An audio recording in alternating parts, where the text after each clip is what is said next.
xuddi shunaqa kuchingiz ketib, ishingiz o'xshamay, asabingiz buzilib turgan bo'lsa, asabingizni buzmang. Men sizga instrumentni yomon topib qo'ydim. Mana bu ko'rayotganingiz nakonechniy press bo'ladi. Buni quliyligi, afzalligi nimadan iborat deydigan bo'lsangiz, mana bunaqa ko'rishingiz mumkin. Nakonechniklarni, gilzalarni qisib beradigan va ishingizni professional darajada ko'rsatib beradigan instrument hisoblanadi. Endi men sizlarga buni ishlash tartibini ko'rsatib beraman.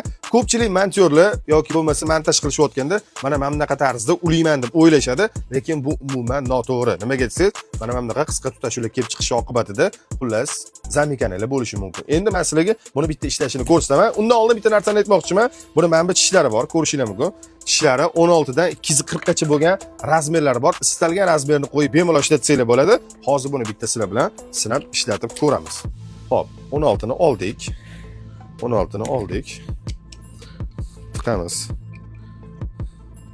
Tiqdik va bu tomoniga mana ko'rishingiz mumkin. Shu ulayotgan qismimizni tiqamiz xullas.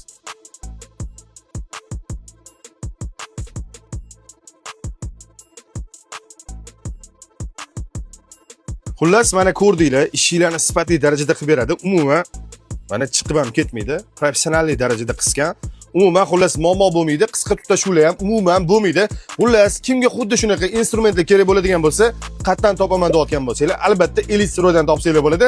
Sizlar uchun butun O'zbekiston bo'ylab yetkazib berish xizmatimiz ham bor.